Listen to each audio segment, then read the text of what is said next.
Assalamualaikum warahmatullahi wabarakatuh. Selamat sore saudara. Sumatera Barat hari ini kembali menjumpai Anda Jumat 23 Februari 2024. Bersama saya Irwan Santoso. Dan saya Nagmah Majid. Beragam informasi akan kami hadirkan untuk Anda sesaat lagi. Saudara, Sumatera Barat hari ini juga dapat Anda saksikan di YouTube channel TVRI Sumatera Barat dan media sosial TVRI Sumatera Barat lainnya. Berikut kita saksikan cuplikan topik utama untuk hari ini.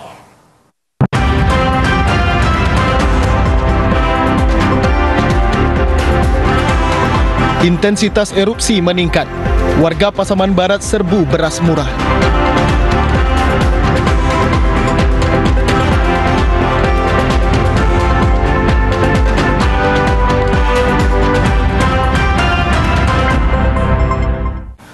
Kita ke informasi pertama, saudara. Karakter asli erupsi Gunung Merapi masih belum tercatat oleh Pusat Vulkano dan Mitigasi Bencana Geologi.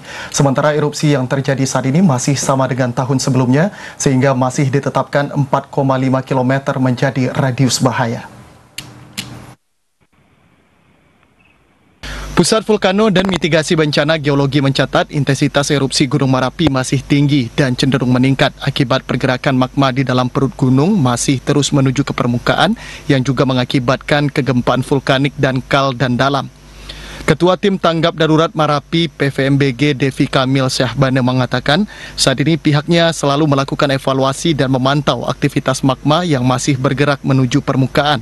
Namun saat ini tingkat bahaya atau level dari Merapi masih di level 3 siaga dan menetapkan di luar radius 4,5 km merupakan wilayah yang aman.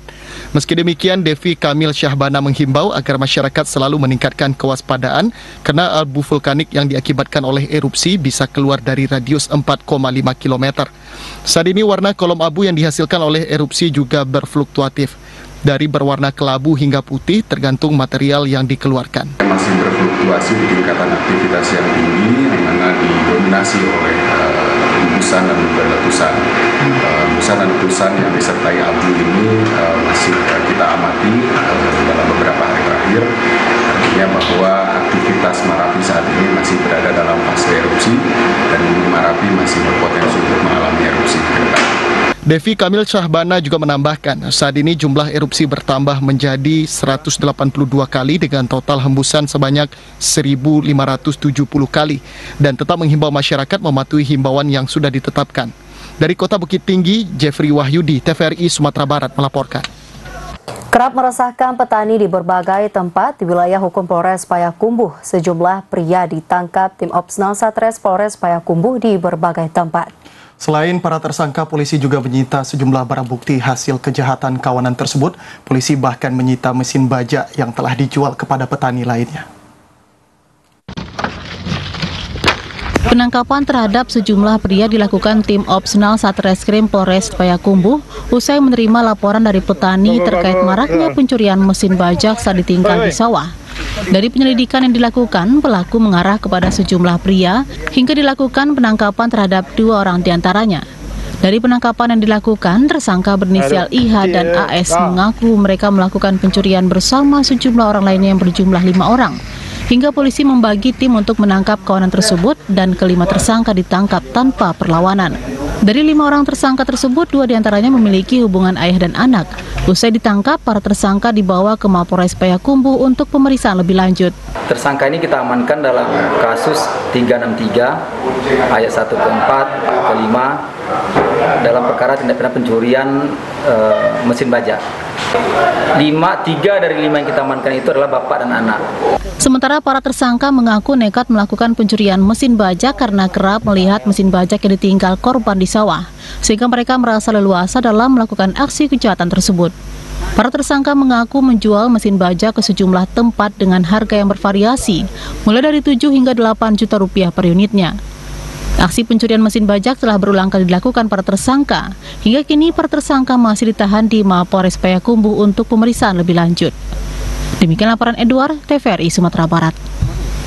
Saudara, pihak Kejaksaan Jepang mendatangi keluarga Josie Putri Cahyani, WNI asal Aur Malintang, Kabupaten Padang Pariaman, yang diduga meninggal akibat dibunuh di Jepang.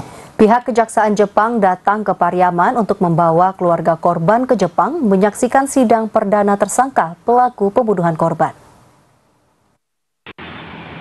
Di Polres Pariaman, rombongan pihak Kejaksaan Jepang ini datang dan dipertemukan dengan keluarga korban Josi Putri Cahyani, WNI asal Aur Malintang, Kabupaten Padang Pariaman yang diduga meninggal karena dibunuh. Pihak Kejaksaan Jepang sengaja dipertemukan di Mapolres mengingat jauhnya lokasi rumah keluarga Josi di Aur Malintang. Pertemuan itu didampingi Kapolres Pariaman dan Interpol Mabes Polri. Wakapolres Pariaman Kompol John Henry mengatakan dalam pertemuan tersebut pihak Kejaksaan menyampaikan maksudnya untuk menghadirkan keluarga korban ke persidangan pertama nanti di Jepang.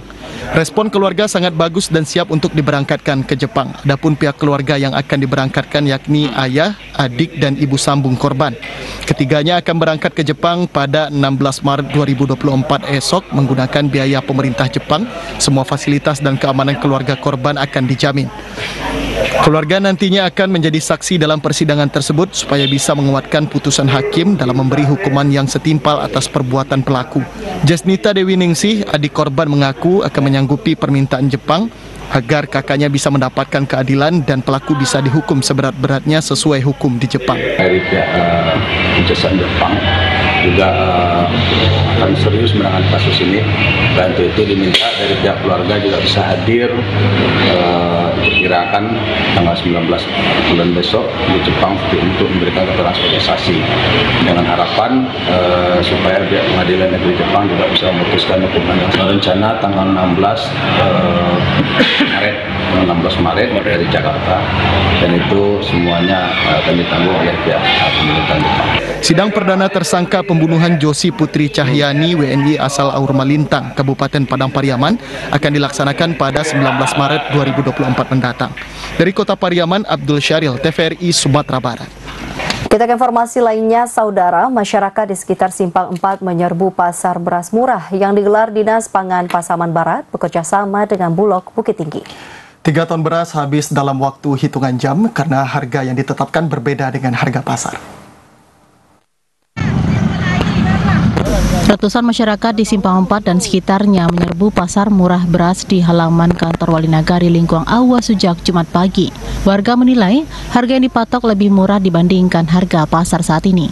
Dinas Pangan dan Bulog Bukit Tinggi menyediakan 3 ton beras setiap kali operasi. Setiap masyarakat maksimal bisa membeli 2 karung beras atau 10 kg. Dengan harga Rp57.500 per karung isi 5 kg.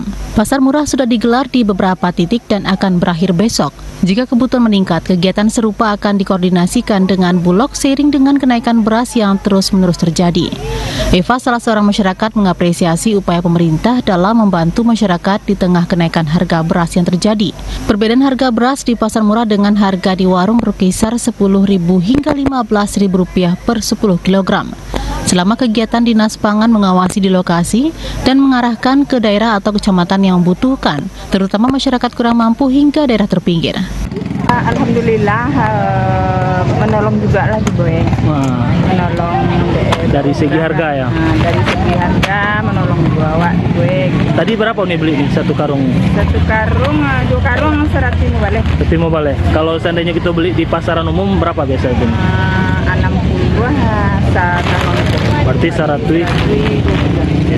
Kondisi ini kan barang informasi nanya ini ya. Iya. Informasi punya. Model itulah kalau dapet turun lah tinggal gitu kan. Oke. Dengan kualitas bagus dan harga murah. Masyarakat berharap ke depan pemerintah bisa membantu dan mengawasi kenaikan harga beras di lapangan, karena masyarakat sangat khawatir dengan informasi kenaikan harga beras yang terus-menerus terjadi. Demikian laporan Andika Disa Putra, TVRI Sumatera Barat. Saudara, kita beralih ke informasi lainnya. Berdasarkan pantauan BMKG, angin kencang dan hujan dengan intensitas sedang masih berpotensi terjadi di sejumlah wilayah di Sumatera Barat. Untuk itu, masyarakat diimbau untuk meningkatkan kewaspadaan, khususnya bagi masyarakat yang tinggal di daerah rawan banjir, longsor, dan pohon tumbang. Ancaman cuaca ekstrim masih berpotensi terjadi hingga beberapa hari ke depan di wilayah Sumatera Barat. Kabid Kedaruratan dan Logistik BPBD Sumatera Barat Fajar Sukma mengatakan cuaca ekstrim yang dapat terjadi di wilayah Sumatera Barat yakni angin kencang dan hujan dengan intensitas sedang di sebagian wilayah Sumatera Barat. Pada pertengahan bulan ini, Sumatera Barat dilanda angin kencang dengan kecepatan sekitar 15 knot atau 27 km per jam dan mengakibatkan terjadi sejumlah peristiwa pohon tumbang di sejumlah titik dan berdampak berdampak terhadap terganggunya akses lalu lintas masyarakat. Namun kondisi ini diprediksi akan lebih baik karena laju angin di wilayah Sumatera Barat menurun di angka 12 knot sehingga tidak terlalu membahayakan. Sementara itu, untuk potensi curah hujan sedang dapat terjadi di daerah Kabupaten 50 Kota, Sijunjung, Damasraya, Kota Sawah Lunto, dan Kabupaten Pesisir Selatan. Menanggapi hal tersebut, BPBD Sumatera Barat menghimbau masyarakat untuk meningkatkan kewaspadaan terhadap dampak yang dapat ditimbulkan oleh hujan tersebut, mengingat daerah tersebut merupakan daerah rawan banjir dan longsor.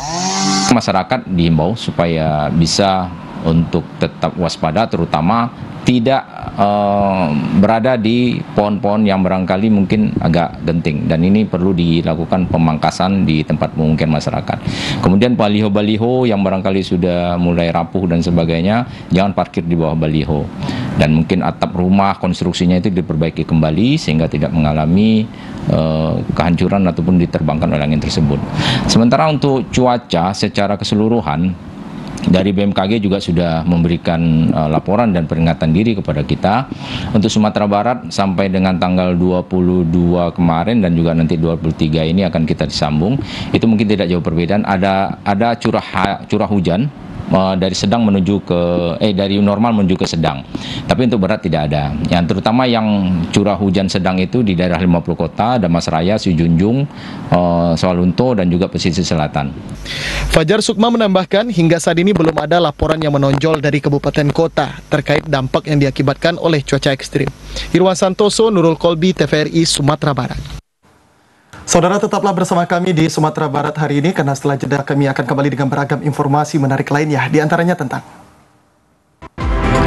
menjelang PSU, KPU Sumatera Barat memusnahkan ribuan surat suara. Informasi selengkapnya sesaat lagi.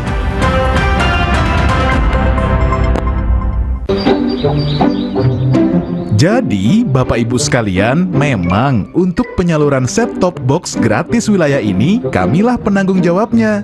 Benar, LPS lah yang berkomitmen menyediakan bantuan STB untuk rumah tangga miskin. Perkiraan jumlah rumah tangga miskin 6,7 juta. Ini sesuai PP 46 tahun 2021. Kominfo pun juga ikut dalam penyaluran STB. Pemerintah mempersiapkan sekitar 1 juta bantuan STB. Walah, jadi wilayah ini tanggung jawab TV swasta? Iya. Nah, jika Bapak Ibu ingin memantau info penyaluran STB, bisa lihat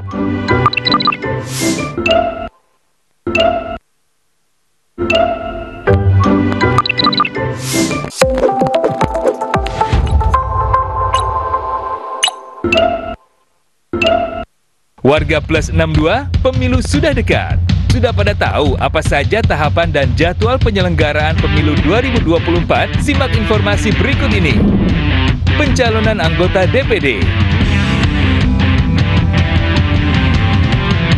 pencalonan anggota DPR, DPRD Provinsi, dan DPRD Kabupaten atau Kota, pendaftaran bakal calon presiden dan wakil presiden, pengusulan bakal calon pengganti atas hasil pemeriksaan kesehatan, penetapan pasangan Capres-Cawapres, penetapan nomor urut pasangan calon, masa kampanye pemilu, pasar tenang, pemungutan suara, penghitungan suara, rekapitulasi hasil penghitungan suara, suara rakyat, suara pemilu.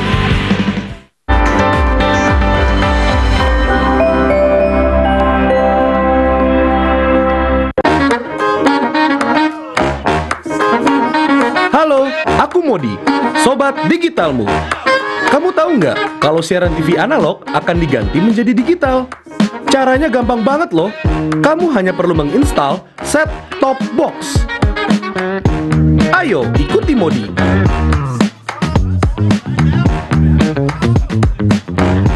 Siaran TV digital membuat gambar televisimu menjadi lebih bersih.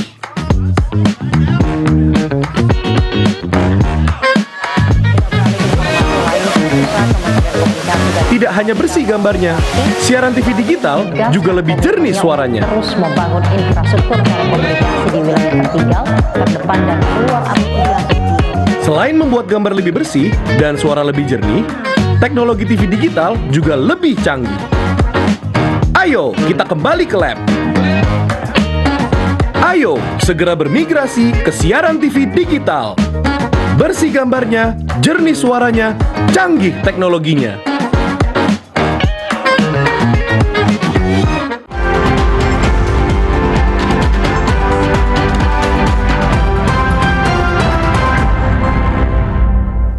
Terima kasih saudara, Anda masih bersama kami di Sumatera Barat hari ini. Kita ke informasi selanjutnya. Komisi Pemilihan Umum Provinsi Sumatera Barat bersama Bawaslu Sumatera Barat memusnahkan sisa surat suara yang tidak terpakai maupun rusak. Surat suara yang dimusnahkan merupakan kebutuhan PSU atau pemungutan suara ulang yang dinyatakan berlebih atau rusak. Sehingga total surat suara yang dimusnahkan mencapai 7.000 surat suara. Satu hari jelang pemungutan surat suara ulang di 18 TPS di Sumatera Barat, KPU Sumatera Barat bersama Badan Pengawas Pemilu Provinsi Sumatera Barat memusnahkan 7.000 lebih surat suara yang rusak maupun berlebih pada pemungutan surat suara ulang yang akan berlangsung pada tanggal 24 Februari 2024 besok.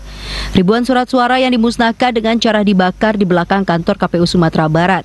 Pemusnahan ini disaksikan oleh pihak kepolisian dan Bawaslu Sumatera Barat. Ketua KPU Sumatera Barat Surya Evitriman menjelaskan, ribuan surat pemungutan surat suara ulang atau PSU tersebut dimusnahkan untuk mencegah penyalahgunaan dan transparansi dalam PSU sehingga tidak ada lagi kecurigaan dalam penyalahgunaan surat suara yang tersisa. Yang dimusnahkan adalah surat suara pemungutan suara ulang untuk pemilu DPD karena memang diletakkan di KPU, ditempatkan di KPU Provinsi Sumatera Barat. Kemudian surat suara pemungutan suara ulang pemilu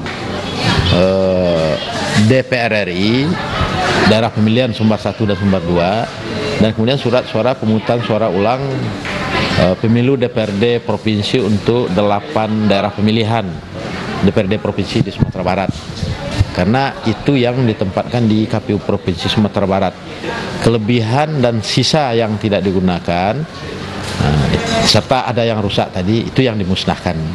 Selain memusnahkan surat suara yang berlebihan atau rusak, KPU Sumatera Barat juga telah mendistribusikan kebutuhan surat suara pemungutan suara ulang ke 18 TPS di 12 kabupaten kota di Sumatera Barat yang akan berlangsung pada tanggal 24 Februari 2024 besok. Ketua KPU Sumatera Barat menambahkan persiapan PSU Sumatera Barat dilakukan semaksimal mungkin dan hanya menunggu pelaksanaan. Demikian laporan Tuasaman Siregar, Jody Bakri, TVRI Sumatera Barat. Saudara, 2 tempat pemungutan suara di Kelurahan Belakang Balok, Kota Bukit Tinggi akan melakukan pemungutan suara ulang besok 24 Februari 2024 sebab pengawas kelurahan menemukan beberapa kesalahan di TPS 03 dan 01. Mendapatkan laporan pelanggaran saat pemungutan suara tanggal 14 Februari kemarin di 2 tempat pemungutan suara di Belakang Balok, Kota Bukit Tinggi, Komisi Pemilihan Umum akan menggelar pemungutan suara ulang. Ketua Komisi Pemilihan Umum Kota Bukit Tinggi, Satria Putra mengatakan temuan pelanggaran di TPS 01 dan 03 yang berlokasi di kantor Lurah Belakang Balok. Di TPS 01 pelanggaran ditemui adanya seorang pemilih yang mencoblos di 2 surat suara DPR RI, sedangkan di TPS 3 adanya temuan sebanyak 165 surat suara yang melebihi daftar hadir yang hanya 164. Sebelumnya Komisi Pemilihan Umum Kota Bukit Tinggi sudah berkoordinasi dengan Bawaslu Kota Bukit Tinggi dan pihak terkait untuk menyelenggarakan pemilihan suara ulang di TPS 01 dan 03 yang akan dilaksanakan Sabtu 24 Februari 2024. Saat ini sejumlah logistik pemungutan suara ulang sudah dipersiapkan dan nantinya anggota KPPS akan kembali membagikan formulir C6 untuk TPS 01 sebanyak 270 pemilih dan TPS 03 sebanyak 237 pemilih. Surat rekomendasi dari Bawaslu Kota Bukit Tinggi untuk melaksanakan pemungutan suara ulang di 2 TPS. Pertama itu TPS 1 di Kelurahan Belakang Balok, Kecamatan ABTB. Yang kedua itu di TPS 3 juga di Kelurahan Belakang Balok, Kecamatan ABTB. Jadi berdasarkan hasil kajian dari pengawas TPS Bawaslu Kota Bukit Tinggi itu termasuk penyebab PSU. Dan kemarin sore tanggal 20 kemarin kita sudah menerima surat rekomendasinya. Satria Putra berharap kepada pemilih untuk kembali menyalurkan hak pilihnya sehingga pemungutan suara ulang dapat terlaksana dengan baik. Dari Kota Bukit Tinggi, Jeffrey Wahyudi, TVRI Sumatera Barat melaporkan. Saudara, Komisi Pemilihan Umum menyebutkan kesiapan pihaknya dalam melaksanakan pemungutan suara ulang di 1 TPS yang akan digelar secara serentak pada Sabtu besok. PSU di TPS 1 Kelurahan Padang Sikabu, Kecamatan Latina dilakukan karena adanya 2 orang warga luar Payakumbuh yang memberikan hak pilihnya untuk pemilihan presiden wakil presiden dalam pemilu 14 Februari lalu. Komisi Pemilihan Umum KPU Payakumbuh bakal menggelar pemungutan suara ulang atau PSU di tempat pemungutan suara 1 di Kelurahan Padang Sikabu, Kecamatan Lampo Siti Gonagari. PSU tersebut direncanakan akan digelar pada Sabtu 24 Februari 2024. Terkait pelaksanaannya, Ketua KPU Payakumbuh menyebut telah melakukan koordinasi dengan banyak pihak, sehingga PSU bisa berjalan dengan baik dan lancar. Selain itu, masyarakat juga diajak untuk menyukseskan PSU dengan cara memberikan hak pilihnya di TPS tersebut. Pelaksanaan PSU di Kota Payakumbuh hanya dilakukan di 1 TPS. Hal tersebut terjadi karena adanya pemilih yang memiliki identitas luar Kota Payakumbuh memberikan hak pilihnya dalam pemilu 14 Februari 2024. Pemilih tersebut memiliki identitas kependudukan di Kabupaten Pesisir Selatan dan Jawa Barat. Hal tersebut diungkapkan Ketua KPU Payakumbuh, Wisri Yasir. Pelaksanaan PSU sama dengan pemungutan suara reguler. Surat suara sudah selesai dilipat, di-packing, kemudian didistribusikan ke TPS pada hari H pelaksanaan. PSU tersebut dilakukan KPU setelah menerima rekomendasi dari Badan Pengawas Pemilu atau Bawaslu karena ditemukan adanya 2 orang pemilih yang bukan ber-KTP Kecamatan Latina. Sementara terkait jumlah DPT di TPS 1 Kelurahan Padang Sikabu, Kecamatan Lampo Siti Gonagari atau Latina tersebut sesuai yang tertera atau terpampang mencapai 247 orang pemilih. KPU mendorong masyarakat untuk kembali memberikan hak pilihnya dalam PSU, sebab pemberian suara adalah hak masyarakat. Selain di Kota Payakumbuh, pemungutan suara ulang atau PSU juga dilakukan di 2 TPS di Kabupaten 50 Kota, yakni di TPS 6 Nagari Kubang, Kecamatan Gugua, serta di TPS 11 Nagari Mungka, Kecamatan Mungka. Dari Kota Payakumbuh, demikian laporan Edward, TVRI Sumatera Barat. Saudara, KPU Sumatera Barat telah menjadwalkan untuk pelaksanaan pemungutan suara ulang pada besok Sabtu 24 Februari 2024. Dan untuk mengetahui seperti apa persiapan yang sudah dilakukan oleh KPU Sumatera Barat terkait untuk pemilihan suara ulang ini, kita telah terhubung dengan salah seorang komisioner KPU Sumatera Barat, Ori Satifah Syakban. Selamat sore Bang Ori. Selamat sore Irwan. Baik Bang Ori, untuk besok pelaksanaan pemungutan suara ulang di 12 kabupaten kota yang ada di Sumatera Barat. Sejauh ini persiapan yang sudah dilakukan oleh KPU Sumatera Barat sudah seperti apa, Bang? Insya Allah seluruh logistik untuk pemungutan penghitungan suara yang akan kita gelar esok, tepatnya PSU, itu sudah sampai di kabupaten kota. Insya Allah hari ini itu sudah sampai ke TPS. Kemudian kita juga sudah menyerahkan C pemberitahuan kepada pemilih, baik pemilih DPT maupun DPTB, termasuk pemilih DPK yang kemarin pada pemilu tanggal 14 Februari kemarin menggunakan hak pilih. Artinya kesiapan kita dari segi teknis dan kesiapan dari segi non teknis dalam bentuk koordinasi kepada berbagai pihak itu sudah kita laksanakan. Baik, untuk pemilihan pemungutan suara ulang ini nantinya Bang, apakah akan ke 5 jenis surat suara untuk seluruh TPS atau seperti apa Bang? Macam-macam, karena kan tergantung kepada rekomendasi pengawas TPS.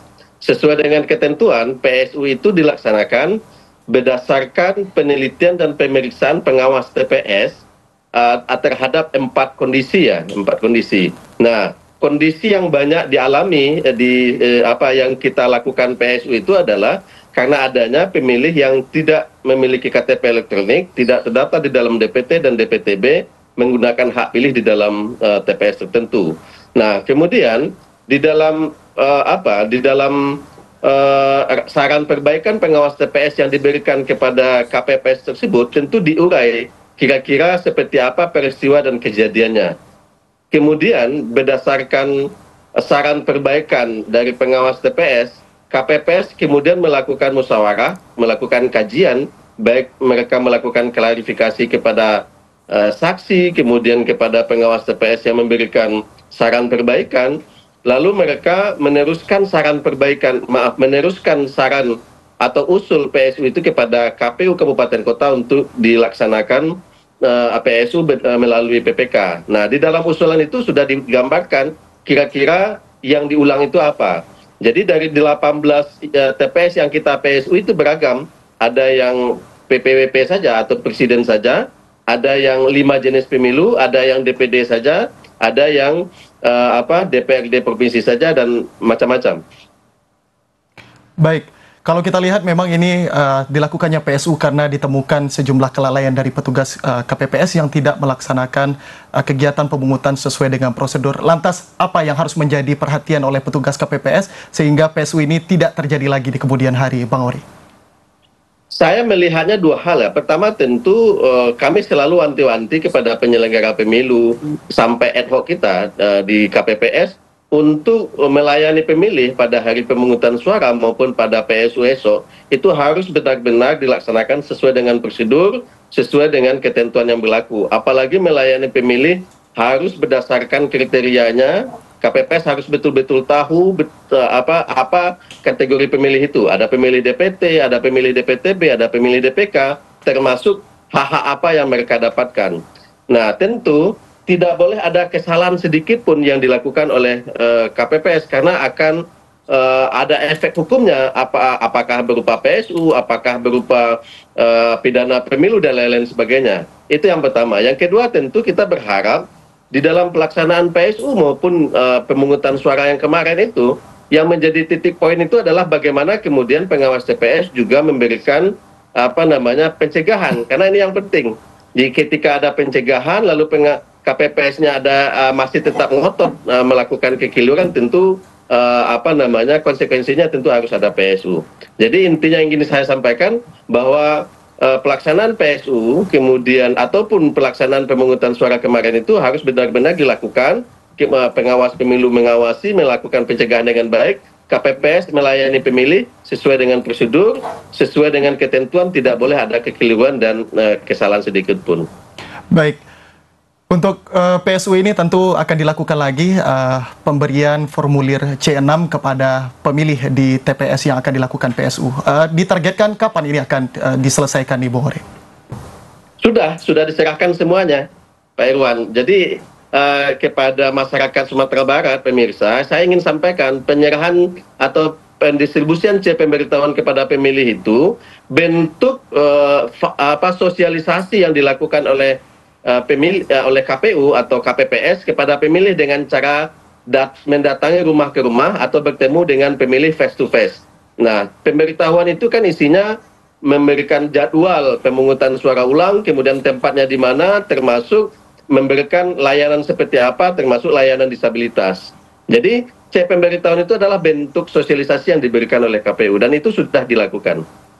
Bang Ori, untuk menjadi PR juga nih Bang Ori bagi KPU Sumatera Barat, nantinya target dari partisipasi pemilih untuk pemungutan suara ulang ini seperti apa, Bang Ori? Kita belum menyepakati target ya. Kita berharap setidak-tidaknya harus sama, kalaupun tidak lebih dari masyarakat yang datang pada hari Rabu tanggal 14 Februari kemarin. Jadi harapan kita kalaupun tidak sama, sekurang-kurangnya harus lebih lah dari dari kedatangan kemarin. Bang Ori, terakhir mungkin Bang Ori untuk himbauannya kepada seluruh masyarakat yang masuk kepada pemilih yang akan melakukan pemungutan suara ulang besok, silakan diberikan himbauannya, Bang Ori. Kita berharap kepada masyarakat yang besok terdaftar sebagai daftar pemilih yang akan melaksanakan PSU, tentu kita mendorong untuk menggunakan hak pilih lagi, karena kita tahu ini ada sesuatu yang harus diulang, tetapi tentu tidak mengurangi semangat kita untuk menentukan dan untuk menggunakan hak pilih kita di TPS. Dan kita juga berharap KPPS yang melaksanakan pemungutan suara ulang besok agar semangat, agar melakukan dengan sesuai prosedur. Dan kita akan dampingi, kok ada PPK, PPS akan mendampingi proses-proses yang dilakukan oleh teman-teman di TPS. Baik, terima kasih Bang Ori atas informasinya, dan tentu kita berharap untuk PSU besok dapat berjalan dengan lancar. Dan selamat beraktivitas kembali. Terima kasih. Ya, sama-sama. Kita ke informasi selanjutnya, saudara, terkait viral di salah satu platform sosial media, video dugaan pelanggaran dan kecurangan pemilu yang dilakukan seorang petugas KPPS berinisial AM di Nagari Lubuk Besar, Kabupaten Damasraya, yang mengarahkan pemilih disabilitas untuk memilih caleg dan capres tertentu. Bawaslu Damasraya sudah menerima laporan dan akan mengidentifikasi dengan sentra Gakumdu Kabupaten Damasraya. Beginilah video viral di salah satu platform sosial media dugaan pelanggaran dan kecurangan pemilu yang dilakukan salah seorang petugas KPPS berinisial AM tidak independen di TPS 01 Nagari Lubuk Besar, Kecamatan Asam Jujuhan, Kabupaten Damasraya. Diduga dalam video tersebut, salah seorang oknum petugas KPPS yang mengarahkan pemilih disabilitas untuk memilih caleg dan capres tertentu. Maradis Komisioner Bawaslu Kabupaten Damasraya mengatakan Bawaslu Damasraya telah menerima laporan dari masyarakat berinisial RE pada tanggal 20 Februari lalu. Bawaslu Damasraya langsung melakukan rapat pleno dengan adanya dugaan temuan pelanggaran etik dan dugaan pidana. Ada pelapor yang melaporkan kasus dugaan pelanggaran pemilu ke Bawaslu Damasraya, dan laporan sudah kami terima pada hari itu, dan tentu kami bawa ke dalam rapat pleno di Bawaslu. Dan dalam rapat pleno Bawaslu ada beberapa dugaan pelanggaran, ada dugaan etik, ada dugaan pidana. Karena itu, karena ada dugaan pidana, maka kita limpahkan pembahasannya di Bawaslu, di Gakumdu. Pelapor tentu warga negara Indonesia yang punya hak pilih, dan dilaporkan ini di situ ada petugas. Bawaslu Damasraya akan mengklarifikasi dan memeriksa saksi dengan sentra Gakumdu Kabupaten Damasraya terkait dugaan pelanggaran etik maupun pidana sesuai dengan aturan dan Undang-Undang Nomor 7 Tahun 2017 dan DKPP Nomor 2 Tahun 2017. Demikian laporan Muhammad Didit, TVRI Sumatera Barat. Sementara itu di Kabupaten Pasaman Barat, Saudara, Komisi Pemilihan Umum Pasaman Barat meminta masyarakat untuk selektif dalam menyaring informasi tentang perolehan suara pemilu. KPU memastikan belum mengumumkan informasi karena PPK masih melakukan rekapitulasi tingkat kecamatan. Komisi Pemilihan Umum KPU Pasaman Barat meminta masyarakat tidak terpengaruh informasi tidak jelas tentang hasil perolehan suara pemilu serentak. KPU memastikan belum mengumumkan atau mengeluarkan statement tentang perolehan suara karena jajarannya masih melakukan rekapitulasi. KPU mengaku banyak mendapatkan informasi tentang adanya pesan berantai atau informasi perolehan suara hasil hitung cepat atau penghitungan secara mandiri oleh pihak lain. Menyikapi hal tersebut, KPU meminta masyarakat selektif dan menunggu hasil penghitungan KPU secara berjenjang dari tingkat kecamatan hingga ke kabupaten nanti. Ketua KPU Pasaman Barat Alfi Syahrin mengatakan masyarakat harus selektif dengan informasi yang beredar, terutama di media sosial. Peserta pemilu dan masyarakat bisa mendapatkan informasi dari situs resmi KPU atau hasil pleno di setiap tingkatannya agar tidak terjadi kesalahan atau menghindari informasi hoax. Berdasarkan perkiraan, rekapitulasi bisa selesai hingga beberapa hari ke depan, karena beberapa PPK sudah selesai melakukan rekapitulasi dan yang lainnya masih bekerja di tingkat PPK. Bahkan beberapa PPK sudah selesai penghitungan. Penting kami sampaikan atas nama KPU Pasaman Barat, tentu kami, saya Alfi Syahrin, Ketua KPU Pasaman Barat, dan atas nama keluarga besar KPU Pasaman Barat mengimbau kepada seluruh masyarakat Pasaman Barat terkait informasi-informasi yang beredar terkait perolehan suara pemilu 2024 khususnya DPRD Kabupaten.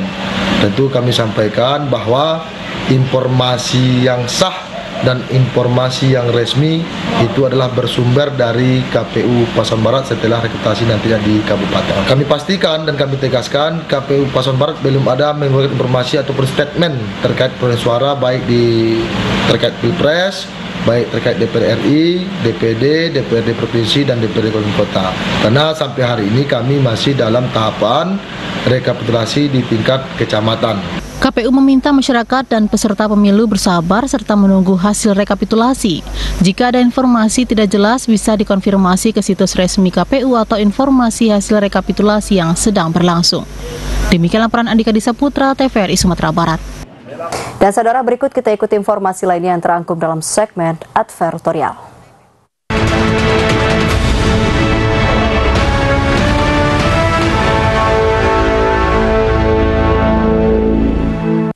Universitas Bung Hatta resmi memiliki rektor baru. Periode 2024-2028, Universitas Bung Hatta dipimpin oleh Profesor Dr. Diana Kartika yang menggantikan rektor sebelumnya, Profesor Dr. Tafdil Husni.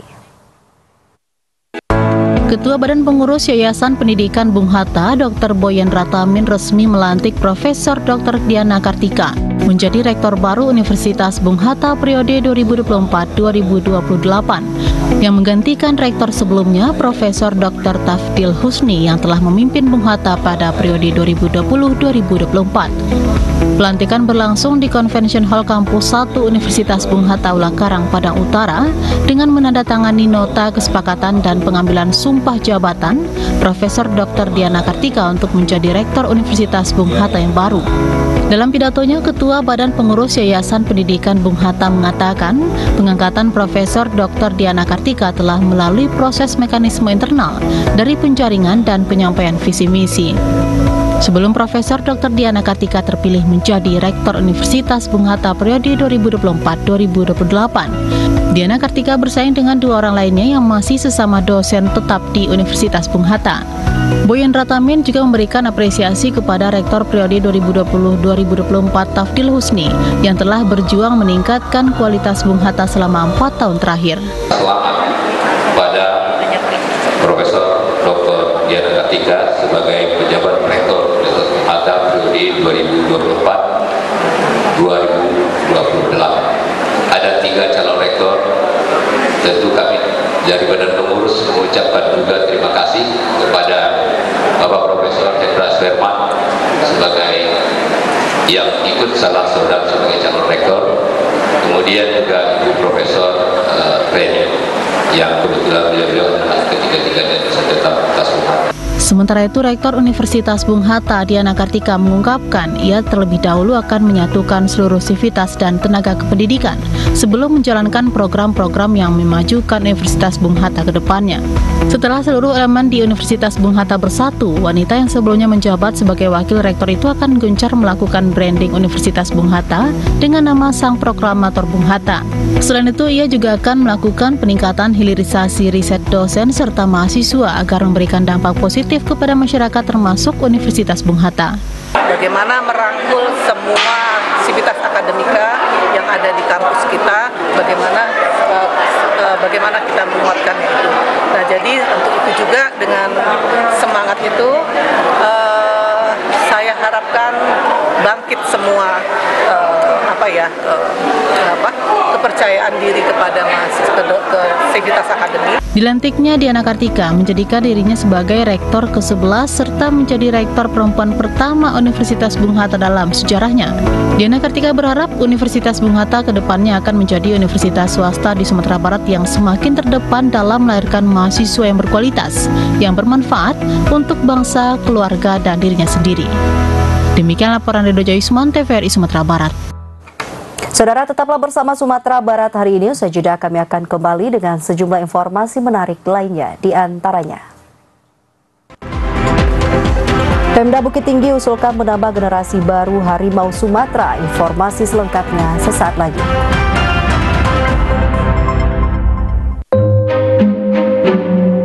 Anak si Mida, cucu Teh Roy, nampak gitu sekali dah, Bu. Cincin penting dulu ya, dah.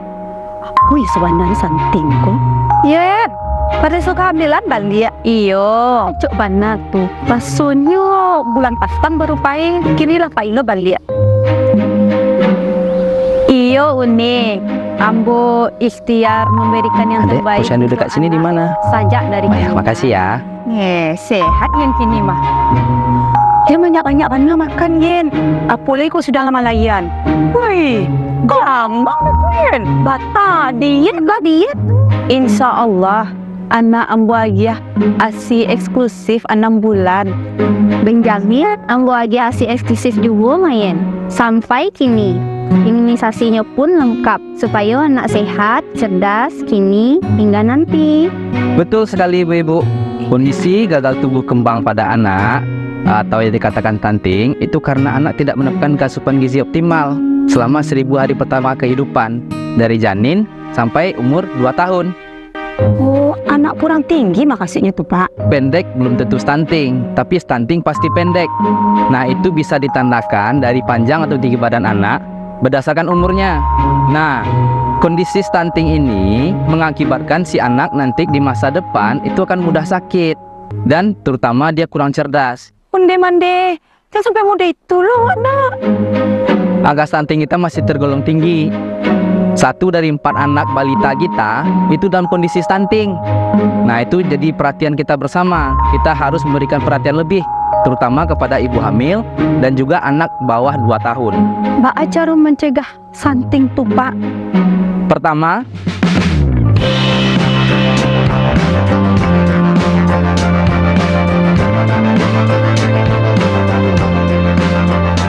kalau adonan new diet supaya budi nyogol balik, mbak tuh Pak.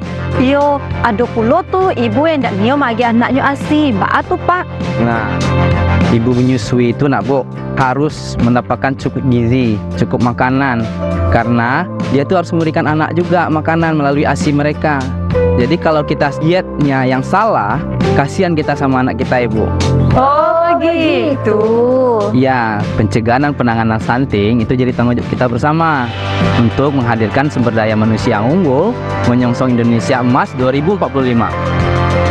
Yuk cegah stunting, anak sehat, masa depan cemerlang.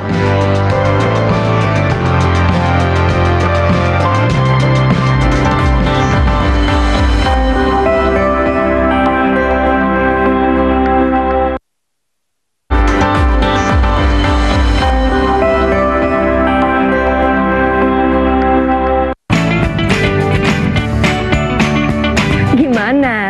Bersih dan jernih kan siarannya? Jangan khawatir, semua ini gratis. Bagi kamu yang masih menggunakan TV analog, cukup dengan 1 langkah mudah. Untuk televisi yang sudah siap digital, cukup scan ulang siaran TV kamu untuk menangkap siaran TV digital. Banyak pilihan programnya, bersih gambarnya, jernih suaranya, dan canggih teknologinya. Ayo, kita beralih ke siaran televisi digital.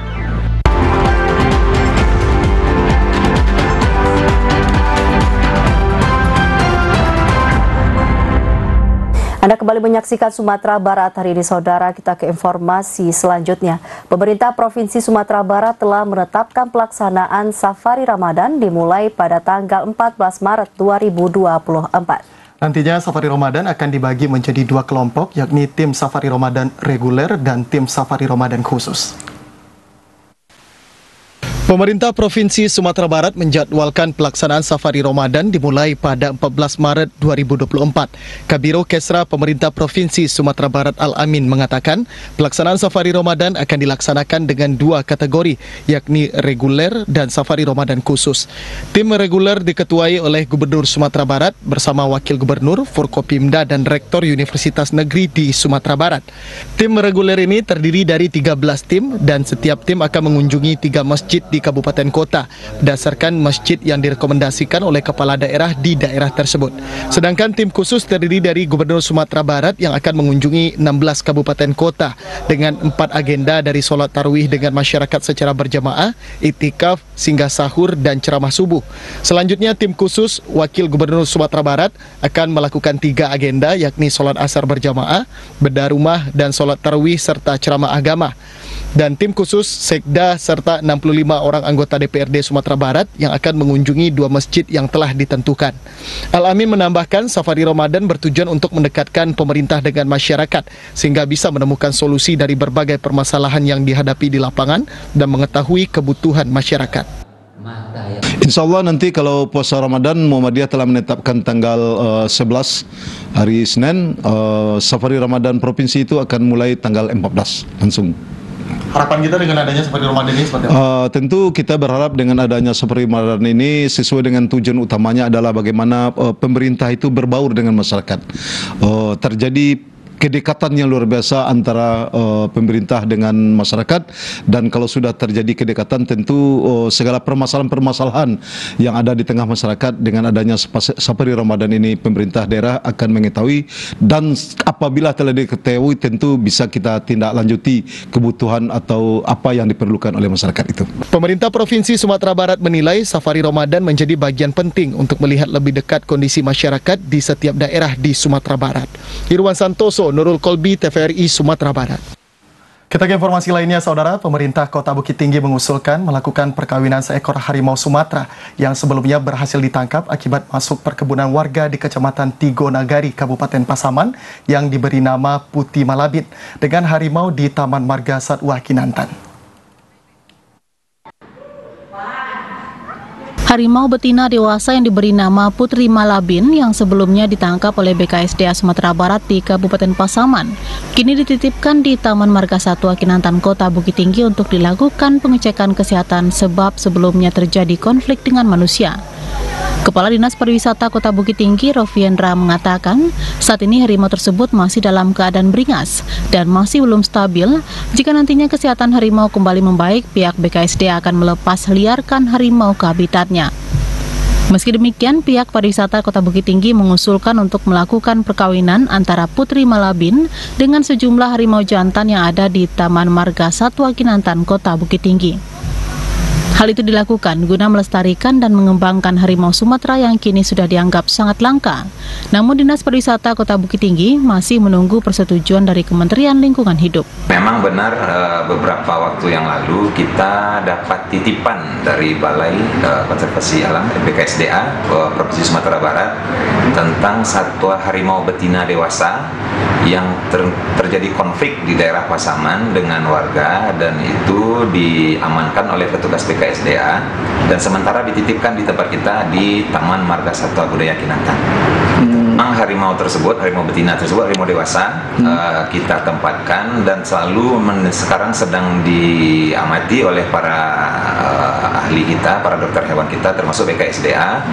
Masalah mungkin masih beringas karena memang harimau benar-benar di alam terjadi habis dari konflik, dan nanti apabila dirasa nanti cukup tenang, dicek kesehatannya sudah layak, BKSDA merencanakan akan dilepas liarkan kembali dalam rangka mungkin juga pelestarian satwa di alam bebas.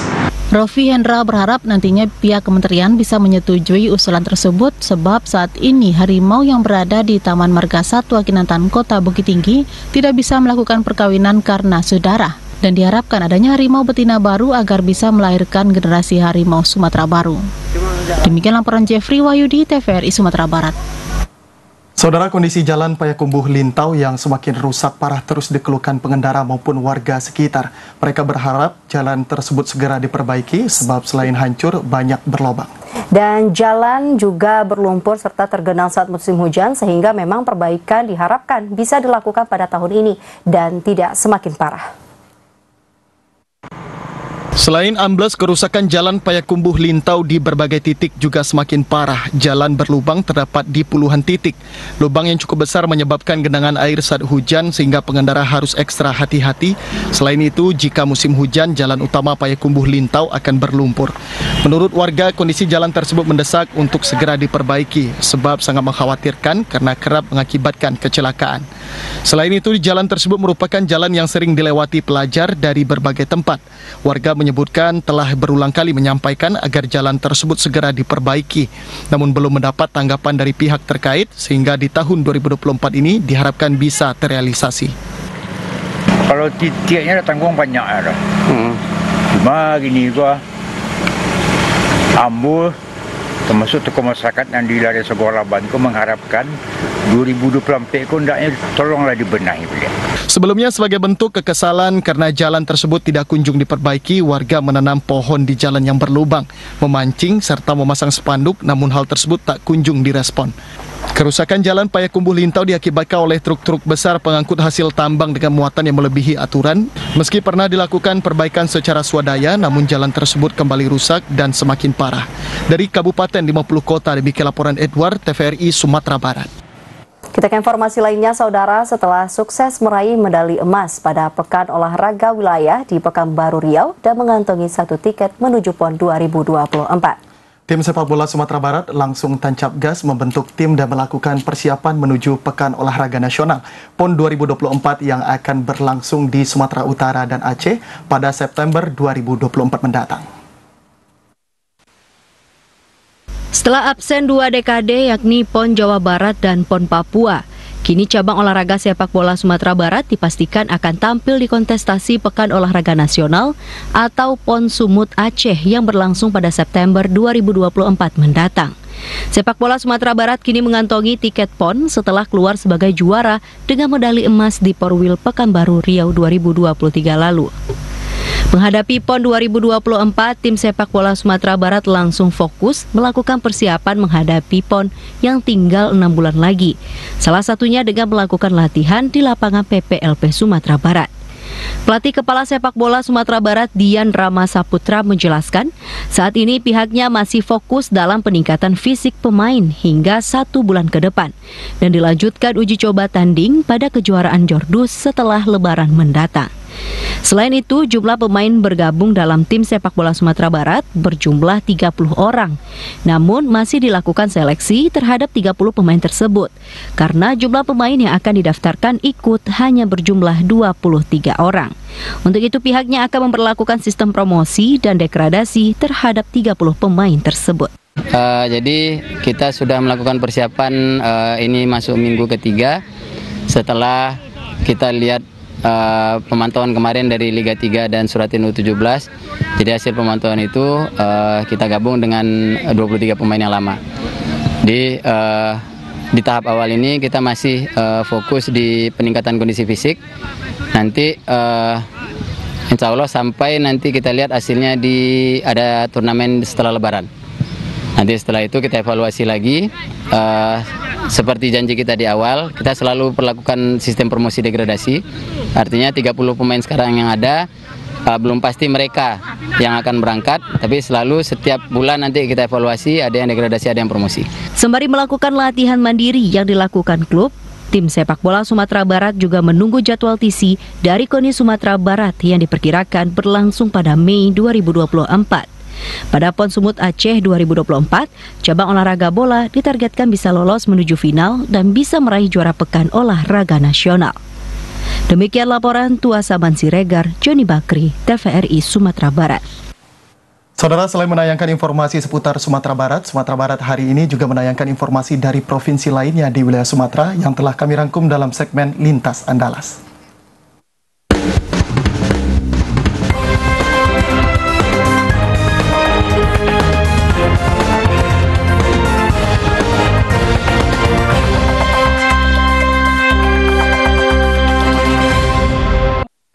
Saudara, 8 hari pasca pemilu 14 Februari 2024, rapat pleno rekapitulasi penghitungan suara hasil pemilu hingga Kamis sore di Kota Pematang Siantar masih berlangsung di tingkat PPK atau tingkat kecamatan. Setelah selesainya penghitungan suara hasil pemilu di tingkat kelurahan, rapat pleno rekapitulasi penghitungan suara hasil pemilu tahun 2024 dilanjutkan di tingkat PPK atau kecamatan yang telah dimulai dari sejak tanggal 17 Februari lalu dan hingga saat ini masih terus berlangsung. Rapat pleno rekapitulasi penghitungan suara hasil pemilu di tingkat kecamatan ini dijadwalkan akan selesai pada tanggal 24 Februari mendatang.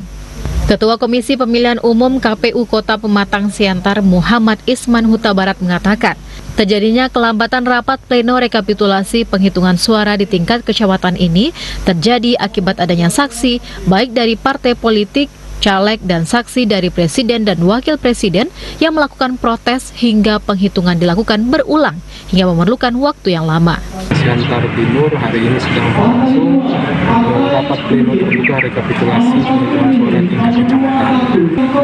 Kegiatan ini direncanakan mulai tanggal 17 sampai dengan kemungkinan 7 hari ke depan, tanggal 25, 24 akan selesai.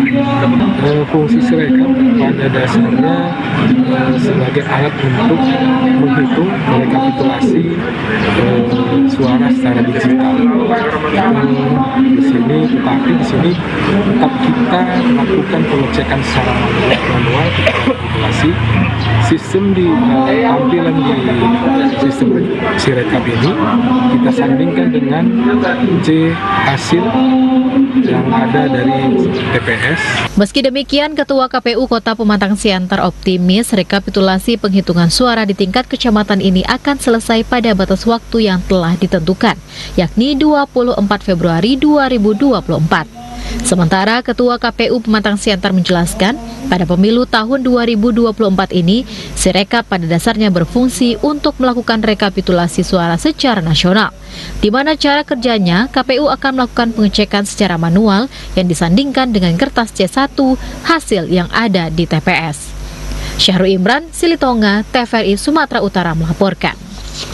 Saudara, informasi tadi sekaligus menutup perjumpaan kita dalam Sumatera Barat hari ini. Saya Nagmah Majid. Dan saya Irwan Santoso mewakili seluruh kerabat kerja yang bertugas mengucapkan terima kasih atas kebersamaan Anda. Assalamualaikum warahmatullahi wabarakatuh dan sampai jumpa.